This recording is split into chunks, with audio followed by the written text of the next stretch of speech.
SMT Nation, we are back. Nation, did you ever think to yourself, man, these telco companies just seem to have an endless supply of money? Sure does seem that way. Here's how Verizon is going to proceed with this whole Frontier Communications acquisition. So the transaction has Verizon spending about $10 billion. I think the exact number is like 9.7 something billion. Seems like a lot of money to most of us normal humans, but for a telco, it's not really all that much. Right? Verizon spends on their network about twice as much as this annually. And, they've got huge investments into their network, and this is actually a network investment. I mean, some people may not think about it that way, but when you purchase Frontier Communications, you're purchasing customers, you're purchasing infrastructure, you're purchasing market share, regionality in terms of having fiber and access to fiber for towers and running it to home addresses and businesses. It's a big network investment, actually.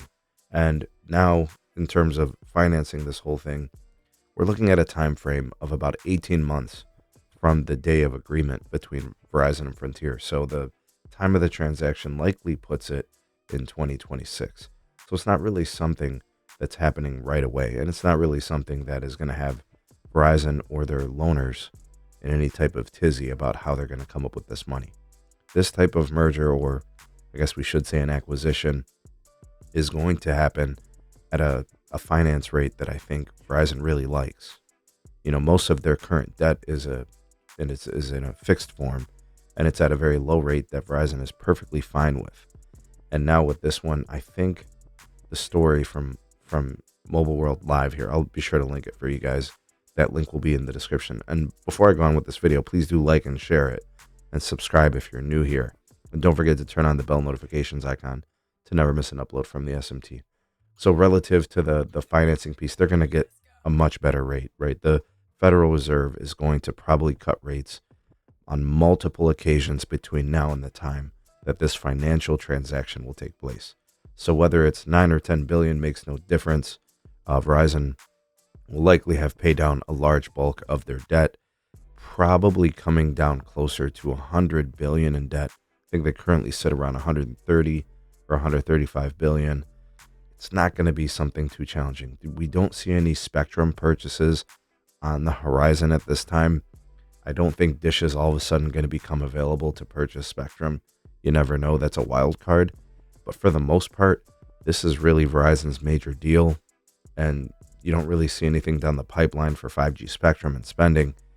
And I think this is going to be it. So Verizon will likely have paid down a lot of debt, put themselves in a position to where they can do this financially responsibly. And that's basically how it's going to go. And this is going to basically double their geographical location availability for fiber to the premise. And it's going to help out their fiber to their cell sites.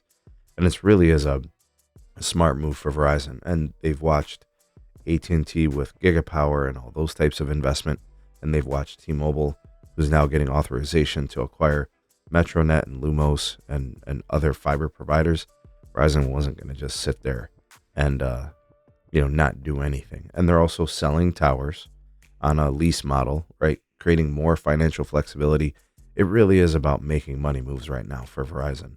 Everything that they're going to do is relative to freeing up cash. It's becoming more financially flexible, and they're very much in tune with the shareholder and the financial responsibility of their company. It's an interesting development.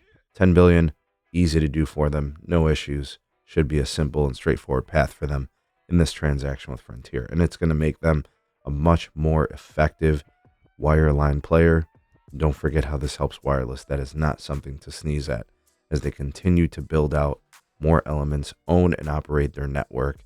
And, it's getting more modernized all the time. So all these network investments are definitely going to show benefits to Verizon.